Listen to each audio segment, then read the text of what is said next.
Hello friend, good morning. আজকে জানুয়ারির 1 তারিখ।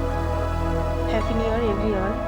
আর আমার আন্তরিক শুভেচ্ছা আর ভালোবাসা সবাইকে রইল নতুন বছর। তো আজকে আমরা সবাই এই দিনটাকে অনেক খুশি করি, এক একজন নিজের মতো করে সেলিব্রেট করি। কিন্তু আমি মনে করি এই দিনটা এমন একটা কিছু নয় যে এরকমভাবে সেলিব্রেশন করতে হবে। আমরা মানুষরা অত্যন্ত বোকা, যে দিনগুলো আমাদের জীবনের আয়ু কমায়, সময় কমিয়ে দেয়, মানুষের সঙ্গে আলাপ, এই পৃথিবীতে থাকার দিন কমিয়ে দেয়, সবসময় এগুলো নিয়েই আমরা সেলিব্রেশন করি। বলো, দেখো যেমন বার্থডে, নতুন বছর, এইসবগুলো আসা মানে মানুষের জীবন থেকে একটা বছর মাইনাস হয়ে যাওয়া। দিন কখন আসছে কখন চলে যাচ্ছে আমরা কিছুই টের পাচ্ছি না। তো যাই হোক, যাদের ঘরে বড় ছেলে মেয়ে আছে, আজকের দিনে তারা বাইরে গিয়ে অনেকজনাই নানা রকমভাবে উচ্ছৃঙ্খলাপনা করে। তো আমি প্রত্যেকের গার্জেনকে বলবো যে প্লিজ এগুলো একটু লক্ষ্য রাখবেন। বাজেভাবে আনন্দ করার জন্য অনেকের জানও চলে যায়। যাই হোক, তো আমার এটাই রিকোয়েস্ট থাকবে, সবাই একটু ভালো করে থাকবে। আর নিজের জীবনটা অনেক মূল্যবান, সে জীবনের মূল্য দিতে শিখবে। তো আজকে জানুয়ারির 1 তারিখ, আমি সকালবেলা এখন ব্রেকফাস্ট তৈরি করে নিচ্ছি। আজকে একটু চিড়ের পোলাও তৈরি করে নিব। আমার মেয়েও বলেছিল, মাম্মি আজকে হ্যাপি বার্থডে, চলো আমরা বাইরে যাই। আমি তাকে বলেছি হ্যাপি বার্থডে মানে নিউ ইয়ার্স মানে বাইরে যেতে হবে, বার্থডে মানে বাইরে যেতে হবে এমনটা নয়। তো মেয়েকে বোঝালাম, মেয়ে বললো নিউ ইয়ারে এনজয় করবো না। ওকেও আমি ব্যাপারটা খুলে বললাম। তো সবাইকে আমি দোয়া করব আল্লাহ তাআলা যেন সবাইকে ভালো রাখে, সুখে রাখে। আর আজকের দিনে মানে যারা রাত জেগে সেলিব্রেশন করেছে 31 তারিখ, ডিসেম্বরের 31 তারিখে, তারা সবাই যেন ভালো থাকে। তো পোহা তৈরি করে নিচ্ছি এখানে, এখন সকালবেলায় খেতে দিব। এটা হিন্দিতে বলে পোহা আর বাংলায় বলে চিড়ের পোলাও। তো এরকম হেলদি ফুড সকালবেলায় বাচ্চাকে দিবেন এবং ফ্যামিলির লোককে দিবেন। এটা স্বাস্থ্যের জন্য খুব একটা ভালো জিনিস, কারণ এখানে সব রকমের ভেজিটেবল দেওয়া আছে, ড্রাই ফ্রুট দিয়েছি। তো এগুলো শরীরের জন্য সত্যি খুব ভালো। আর পোহাটা তো চালের হয়, এটা তো একদমই ভালো। মানে চিড়েটা তো চালের হয়, এটা তো একদমই ভালো। তো এটা আমি এখন বানিয়ে নিব। আর যারা আমার কন্টিনিউ ভিডিও দেখো, আমি তাদেরকে বলছি আমি আর এখন রেগুলার ভিডিও ছাড়ছি না। এখন আমি সপ্তাহে 2টো ভিডিও ছাড়বো, ওই শুক্রবার আর সোমবার। তো প্লিজ আমার ভিডিওগুলো দেখো। আর যারা আমাকে কন্টিনিউ দেখো, হয়তো যারা আমাকে ভালোবাসো, আমার ভালোবাসার লোকগুলো, তারা নিশ্চয়ই হয়তো ভাববে যে কি হয়েছে, কন্টিনিউ ভিডিও কেন ছাড়ছে না। তাদের জন্যই আমি বললাম।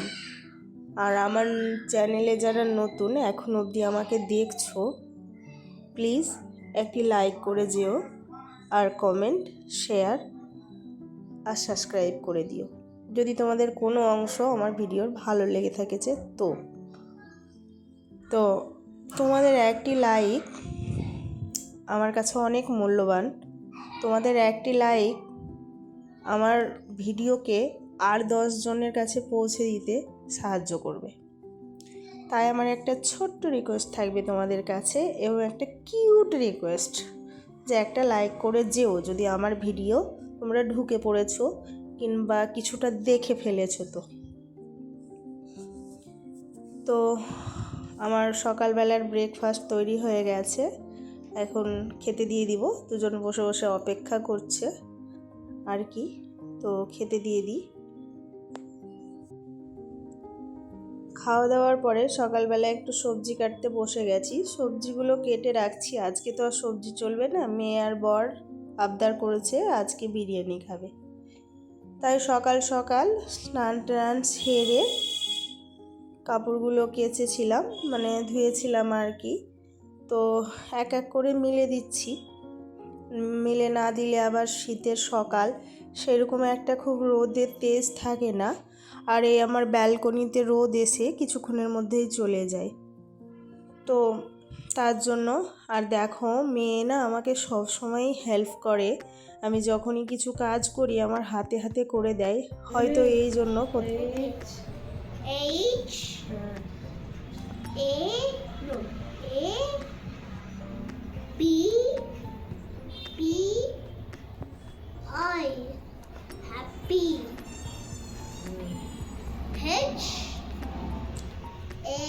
মেয়েকে পড়া টড়া করিয়ে আবার একটু বড়ি দিয়ে নিচ্ছি। আজকে মুগ ডালের একটু বড়ি দিচ্ছি, তো গ্যালেন্ডারেই পেস্ট করেছিলাম, করে একটু একটু করে বড়িগুলো দিয়ে নিচ্ছি।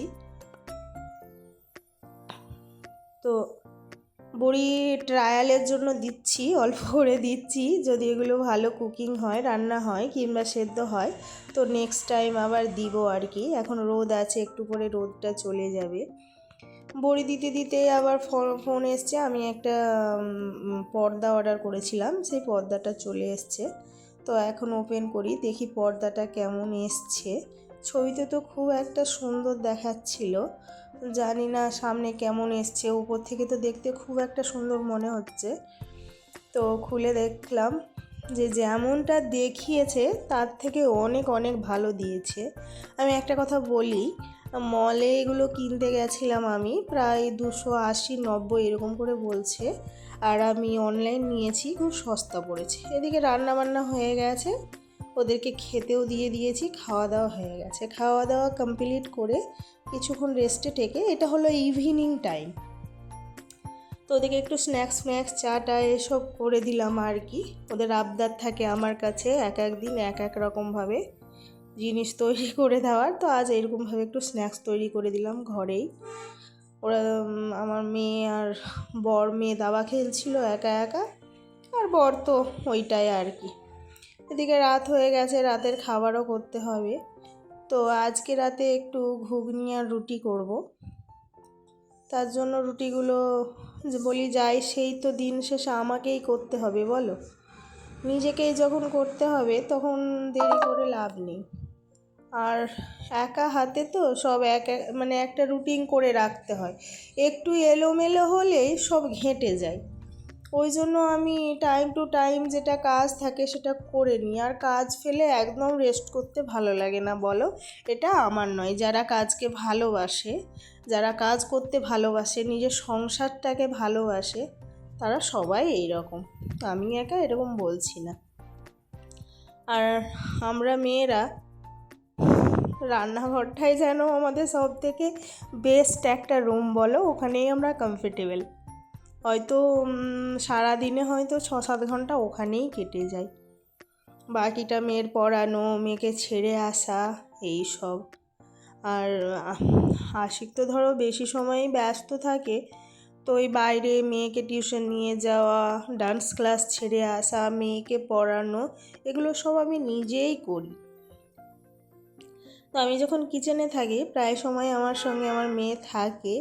আমার মেয়ে অনেক কথা বলে, ওই জন্য হয়তো প্রত্যেকটা মায়ের একটা স্বপ্ন বললেই পারো যে আমার একটা মেয়ে হোক, যার সঙ্গে মনের কথা বলতে পারবো, গল্প করতে পারবো আর কি। আর সত্যি কথা বলতে, সত্যি আমার মেয়েকে না, আমার পেটে যখন ছিল তখন কেউ যদি বলতো ছেলে হবে তোর, তো আমি তার সামনে যেতাম না। আমি আমার মেয়েকে মানে চেয়েই নেওয়া বলে হয়তো। আমি প্রত্যেকটা সময় আল্লাহ তাআলাকে দোয়া করতাম নামাজ পড়তে পড়তে যে আমার যেন একটা মেয়েই হয়। তো আমি এই থালা বাসনগুলো ধুয়ে নিব, সেই তো আমাকেই করতে হবে, আমি ওই জন্য ফেলে রাখি না, আমি রাতেই সব ধুয়ে কমপ্লিট করে রাখি, তাতে কাজটা এগোয়। আর এদিকে কি হয়েছে জানো, থালা বাসন ধুতে ধুতে আমার জল শেষ হয়ে গেছে কিছুদিন থেকে। ঘর মালিকরা নেই তো, তার জন্য একটু এরকম প্রবলেম চলছে। এই যা দেখো, এটা আবার খুলছেই না, ভাপের জন্য না আটকিয়ে যায়। তো ঘর মালিকরা নেই, তার জন্য একটু জলের প্রবলেম চলছে, মানে পাম্প চালাতে যায় না কেউ ঠিকঠাক, কখন কোনটা আর আমি তো জানিই না যে কোনটা চালাতে হবে, ওই জন্য আর কি। তো এক মেয়ে আবার বলল যে চলো কোথাও তো গেলে না, তো কমসে কম একটু সাইকেলিংয়ের জন্য চলো। তো আমরা হ্যাঁ, এটুকু তো আবদার রাখাই যায়। তো আমরা সাইকেলিংয়ে চলে গেছি, এখন নাইট টাইম। সো সবাই ভালো থাকবে, সুস্থ থাকবে। আজ এই অবধি, আবার এক নতুন ভিডিওর সঙ্গে নেক্সট ডে দেখা হবে।